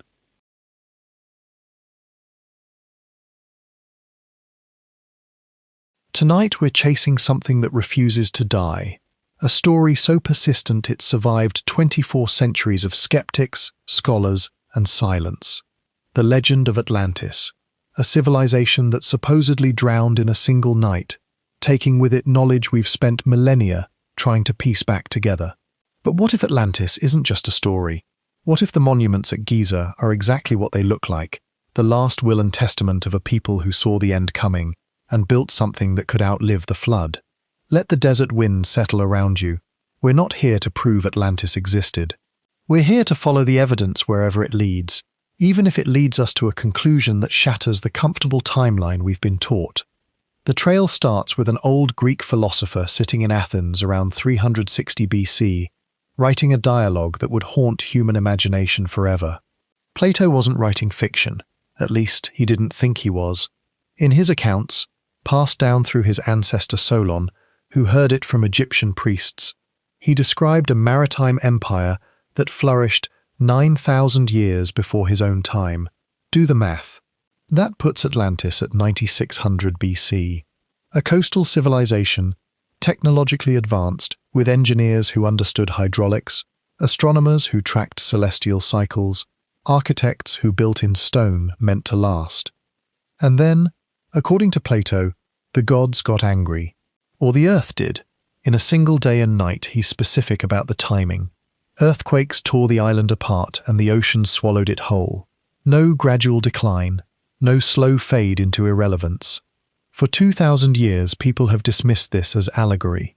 A morality tale Plato invented to make a point about hubris. But here's the problem with that dismissal. Plato's date, 9600 BC, lands with surgical precision on one of the most violent climatic catastrophes in Earth's geological record. We know this not from ancient texts, but from ice. Scientists have drilled cores deep into the Greenland and Antarctic ice sheets, pulling up frozen records of atmospheric conditions going back hundreds of thousands of years. And those ice cores tell a story that matches Plato's account with eerie accuracy. Around 9600 BC, the last ice age didn't just end, it collapsed. Something triggered a sudden catastrophic melt. Glaciers that had covered half the northern hemisphere disintegrated in what geologists call meltwater pulse 1b. Sea levels didn't rise gradually. They surged, drowning millions of square kilometers of coastal land in a matter of weeks. Plato lived in a world without ice core analysis, without carbon dating, without any scientific method to verify deep-time climate events. And yet the date he gives, 9600 BC, lines up exactly with the moment the Earth's climate violently reset. That's not a coincidence. That's a preserved memory of something real. Now, if a coastal civilization did exist during that window and got caught in the flood, where would the survivors go? They'd head inland. They'd look for high ground. They'd carry with them whatever knowledge they could salvage and try to rebuild. And if they were smart, they'd build something that couldn't drown, something in stone, something that could encode what they knew in a language that didn't rely on fragile scrolls or spoken words. They'd build Giza. And Giza isn't alone. If Atlantis, or something like it, really collapsed around 9600 BC and survivors scattered, carrying their knowledge to high ground, we'd expect to find traces of that knowledge showing up in weird places around the world. Places that shouldn't have advanced construction. Places that appear suddenly, fully formed, with no clear predecessors. And that's exactly what we find. In southeastern Turkey, on a hilltop overlooking the Mesopotamian plains, sits Göbekli Tepe. It's been carbon dated to 9600 BC, the exact same date Plato gave for Atlantis' destruction. The site consists of massive stone pillars, some weighing 20 tons, carved with intricate reliefs of animals, and arranged in circular enclosures aligned with celestial events. It was built before agriculture, before writing, before pottery, supposedly by hunter-gatherers who were still figuring out how to grow wheat. But here's the kicker. Göbekli Tepe has a stratigraphic paradox that mainstream archaeology doesn't like to talk about. The oldest layers are the most sophisticated. The earliest enclosures feature the largest stones, the most intricate carvings, the most precise alignments. As you move forward in time, the construction quality declines. The stones get smaller, the carvings get cruder. The later builders are clearly trying to copy something they don't fully understand. That's not how technology is supposed to evolve. Civilizations learn and improve over time. Unless the people who built the earliest layers at Göbekli Tepe weren't local. Unless they brought a fully formed technology from somewhere else, maybe from a flooding coastline, and as the original engineers died off, the knowledge degraded. Later generations did their best to honor the site, but they'd lost the instruction manual.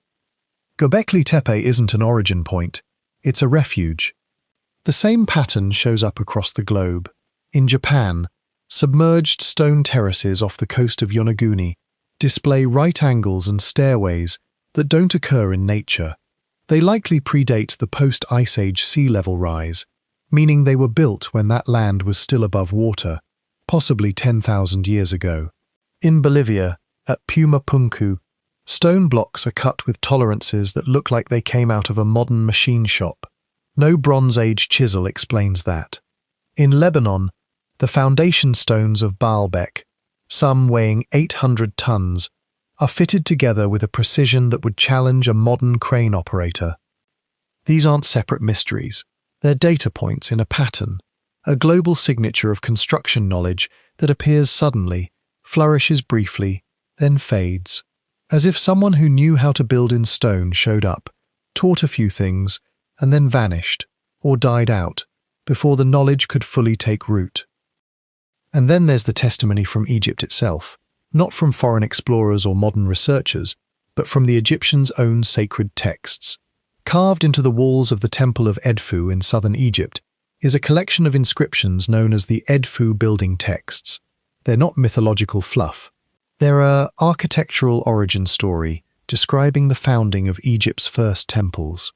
The texts speak of a homeland of the primeval ones, an island that was destroyed by a great flood.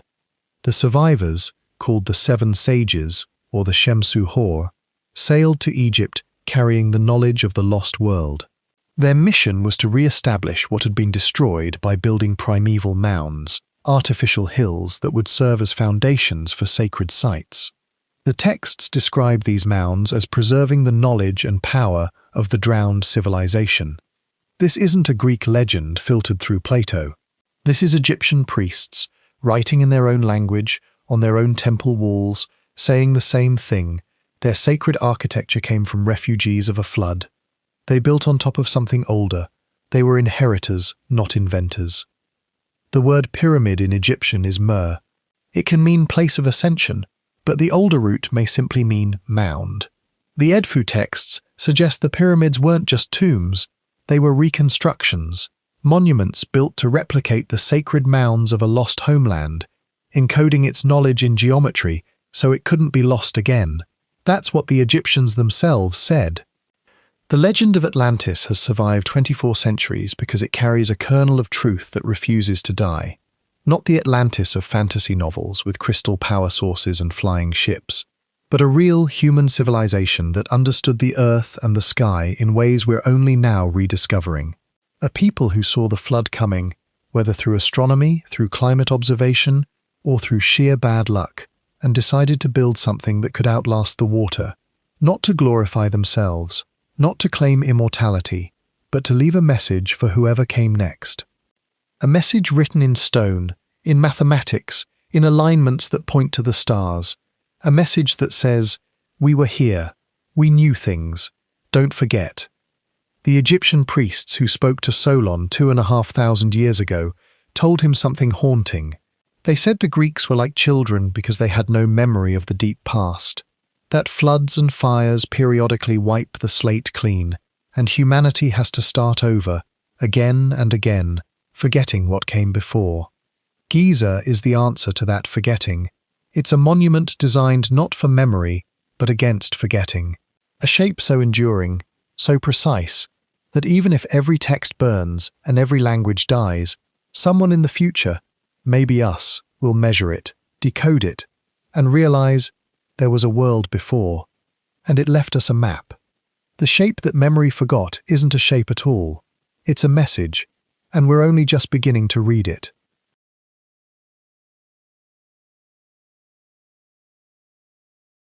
Could the Great Pyramid and Sphinx be the work of extraterrestrial beings, visitors from the stars who left their mark in stone? This idea, as radical as it sounds, was popularized by Erich von Däniken in his book Chariots of the Gods. Von Däniken argued that ancient monuments like the Great Pyramid could only be explained by extraterrestrial intervention. The precision of Giza's construction, he claimed, required technology far beyond what humans possessed 4,500 years ago, moving 15-ton blocks, aligning structures to celestial bodies, encoding universal constants. These feats suggest tools or knowledge not found in Egyptian texts. But here's the deeper question. Why does this hypothesis even arise? Not from wild imagination, but from a profound gap in the historical record. When you strip away the emotion and examine the evidence, you're left with what engineers call a socio-technical paradox. To build the Great Pyramid, you don't just need stone. You need an entire infrastructure, advanced mathematics, metallurgy capable of cutting granite, surveying instruments, astronomical charts, and a logistical network to coordinate hundreds of thousands of workers. Yet, there is no archaeological evidence that the Fourth Dynasty possessed this infrastructure. The Great Pyramid appears fully formed, like a finished blueprint dropped into a society still working with copper chisels. If that infrastructure didn't exist on Earth at that time, then where did the knowledge come from? This is not a leap to fantasy. It's a logical step in a process of elimination. The absence of hieroglyphs in the pyramid deepens the mystery. Why build such a monument and leave no claim, no story, unless the builders were not of this world, unless their purpose was not tied to human glory, but to something universal? Von Däniken proposed that aliens visited Earth, sharing their technology with early humans, or building these structures as beacons, observatories, or even landing sites. The evidence, while speculative, becomes compelling when you consider the alternatives. The Great Pyramid's alignment to true north, within a fraction of a degree, requires a global perspective, knowledge of Earth's axis and magnetic field, concepts not recorded in ancient Egypt. The air shafts, targeting Orion and the pole star with laser precision, suggest a fixation on the cosmos, as if the pyramid were a bridge between Earth and the heavens. But let's ground this in something more credible. If a Nobel laureate can propose that life itself was seeded by extraterrestrial intelligence, why is the idea of extraterrestrial architecture so taboo? Francis Crick, the co-discoverer of DNA's double helix structure, put forward the hypothesis of directed panspermia. He argued that life on Earth is too complex to have arisen by chance, and that it may have been deliberately seeded by an advanced extraterrestrial civilization. If one of the greatest biological minds of the 20th century can seriously propose that life itself bears the fingerprint of alien intelligence, Why is it considered fringe to apply that same reasoning to architecture? The Great Pyramid's mathematical codes point to a universal language, one that might resonate with beings who navigate the stars. The lack of inscriptions could mean the builders spoke through geometry, a language that transcends planets. Beyond Giza, other ancient sites fuel this hypothesis. In Peru, the Nazca lines, massive geoglyphs visible only from the air, stretch across the desert, their purpose unknown. Were they signals to skyward visitors, as von Daniken suggested? In Bolivia, Pumapunku's stone blocks, cut with precision that defies Inca tools, seem to belong to a technology we can't explain. The megaliths of Baalbek, Lebanon, weighing up to 800 tons, challenge human engineering even today. These sites, like Giza, share a hallmark. They appear suddenly, with no clear technological predecessors, as if gifted by a source beyond Earth. The Sumerian Anunnaki, gods said to come from the heavens, are described in ancient texts as teachers of civilization. Could they, or beings like them, have guided the construction of Giza, leaving monuments as proof of their presence? The underground network beneath Giza adds another layer. Radar scans in 2008 revealed chambers and tunnels, some with geometric precision, suggesting an infrastructure older than the Pharaohs. The Osiris shaft, with its empty stone box and eerie acoustics, resonates at frequencies that alter perception, hinting at a purpose tied to sound or energy. Could these spaces be remnants of extraterrestrial technology, designed for communication, energy production, or even interstellar signaling? The conspiracy deepens when we consider the broader pattern. Ancient texts across cultures hint at sky beings. The Hindu Vimanas, flying machines in the Mahabharata, describe aerial battles with advanced technology. The Book of Enoch, an apocryphal text, speaks of watchers who descended from the heavens, teaching humans forbidden knowledge. These stories, dismissed as myth, share a common thread: contact with advanced entities who shaped early civilizations. Giza's anomalies fit this narrative, suggesting a connection to a cosmic intelligence that left its mark and then departed. Look, the extraterrestrial hypothesis isn't the only explanation. But when every conventional theory collapses under the weight of the evidence, when the socio-technical infrastructure required simply doesn't exist in the archaeological record, when the precision exceeds what copper tools could achieve, then entertaining the possibility of outside intervention isn't fringe. It's forensic. The Great Pyramid stands not as proof of aliens, but as proof that something extraordinary happened at Giza, something that challenges our timeline, our assumptions, our place in the cosmos.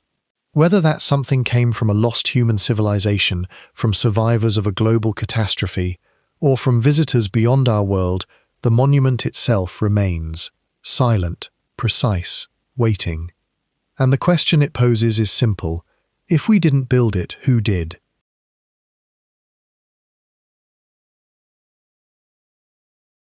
Over these nights, we've journeyed together across the Giza Plateau. We've stood before the Sphinx, tracing deep vertical channels carved by water, rains that haven't fallen for 7,000 years. We've watched seismic refraction data paint a picture beneath our feet, the front paws buried in stone far more weathered than the haunches, as if the monument aged in stages, across epochs we're not supposed to acknowledge. We've seen a head too small for the body, a face that doesn't belong to the original form, reshaped by a pharaoh who found something ancient and tried to claim it as his own. We've measured the Great Pyramid, not with reverence for a king, but with the cold precision of engineers confronting an impossible blueprint, a structure aligned to true north within a hair's breadth, a monument that encodes pi when you divide its perimeter by twice its height, an edifice that mirrors Earth's polar radius when you multiply its height by 43,200, a number tied to the precession of the equinoxes, a cosmic clock that takes 25,920 years to complete one full turn, knowledge that should have required telescopes, calculus, and a concept of Earth as a sphere, tools and understanding absent from the record of ancient Egypt. We've descended into the king's chamber, where no mummy was ever found. Where the granite walls hum at 110 Hz, a frequency that alters human perception. Where 43 massive slabs above the ceiling act not as relieving chambers, but as tuning forks, resonating with the deep vibrations pumped up from flooded shafts below. We've followed the logic of the Grand Gallery, its corbelled walls and side grooves forming a Helmholtz resonator, a device to amplify sound into a roar of mechanical energy, focused and relentless. We've read the inventory Stela, dismissed by scholars as a late forgery, yet it tells a story too dangerous to take seriously. Khufu did not build the Sphinx. He found it, buried in sand, and ordered it cleared. These are not myths of creation. They are confessions of inheritance. We've sent robots into shafts too narrow for human passage, and they've returned with images of stone doors sealed with copper pins. One door, then another, and then silence. Permission revoked. Exploration halted. We've mourned a Coptic scroll, lost to flames before a single word could be translated.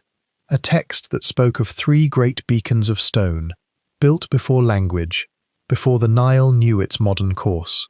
And now we know the Nile did shift. Geologists have mapped the vanished Khufu branch, a waterway that once ran beside Giza and dried up thousands of years before the Pharaohs. The monk who described that scroll wasn't reciting myth. He was reading a geological record written in an age we've erased from our textbooks. We've traced a pattern of concealment. Tunnels beneath the plateau, detected by radar, photographed, measured, then dismissed as nothing by officials who locked the gates and turned researchers away. We've weighed the evidence for Atlantis not as fantasy, but as memory.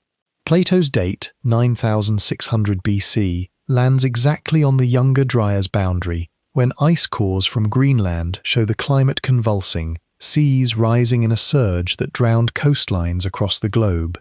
The Edfu building texts, carved on temple walls, speak of the homeland of the primeval ones, an island destroyed by flood, and of the Shemsu Hor, the followers of Horus, who came by sea to build primeval mounds along the Nile. Not Egyptian propaganda, not Greek fiction, a converging testimony from cultures that never met, pointing to the same cataclysm, the same survivors, the same mission, to preserve what was about to be lost. We've considered the boldest hypothesis of all, that the precision of Giza might not be the work of human hands alone, not because humans lack genius, but because the evidence refuses to fit the timeline we've been given. And we've listened to the pyramid hum, felt the granite resonate, followed the logic of water hammers in flooded shafts, hydrogen gas rising through channels lined with copper, vibrations kicking atoms into an excited state, and microwave energy streaming out through perfectly angled conduits aimed at the stars. Not a tomb, a machine, a beacon, a library built in stone, because stone is the only material that endures when everything else, metal, digital storage, language itself, decays into dust. Now, as the desert night deepens and the stars wheel overhead in their eternal dance, we arrive at the conclusion. Not an answer, but a recognition. The true shape of Giza's enigma is not the shape of kings or gods, not a monument to glory or death. It is the shape that memory forgot, a form carved in stone to defy forgetting itself, a repository designed not for the past, but for the future. The Great Pyramid, the Sphinx, the entire plateau, they stand as a silent archive. A vault of knowledge built to endure the collapse of worlds, waiting for a time when humanity might need to remember what it has lost. Close your eyes. Let the rhythm of my voice carry you, and allow this final understanding to settle like sand over ancient stone. From the beginning, every clue has pointed to a truth that transcends Egypt's pharaohs. The Sphinx, with erosion patterns carved by rains that fell 7,000 years ago, predates the arid desert we know. It suggests a builder from a greener, forgotten era, a time when the Sahara bloomed, when monsoons fed lakes that have since turned to sand. These elements, woven together, form a narrative not of Egyptian triumph, but of inheritance, a legacy from a lost civilization that knew its end was near. Whether Atlantis, as Plato described, sinking beneath waves in a cataclysm of floods and quakes, or another advanced society erased by the Sahara's transformation, the builders of Giza foresaw oblivion.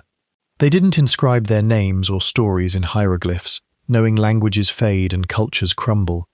Instead, they encoded their wisdom in the universal tongue of mathematics and geometry, carving constants like pi and phi into stone that would outlast empires.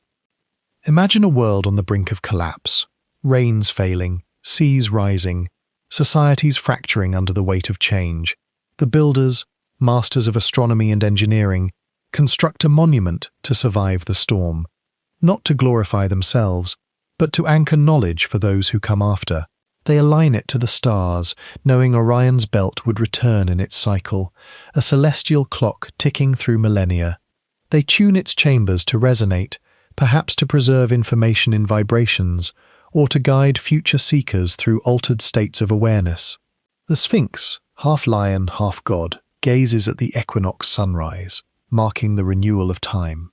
This is no tomb for a king. This is a library for humanity, a repository where the shape of memory endures, even when memory itself is forgotten. The conspiracy of concealment we've uncovered makes sense in this light. The Egyptian authorities, academics, and global institutions guard Giza not just for tourism or preservation, but because its truth threatens our fragile sense of progress. If the pyramid is a time capsule from a lost civilization, it admits that advanced knowledge has risen and fallen before, that our own world might not be the pinnacle, but a fleeting chapter in a story that repeats. As we conclude this journey, let the weight of Giza's enigma settle upon you like the desert night. The Great Pyramid and Sphinx are more than stones. They are a question.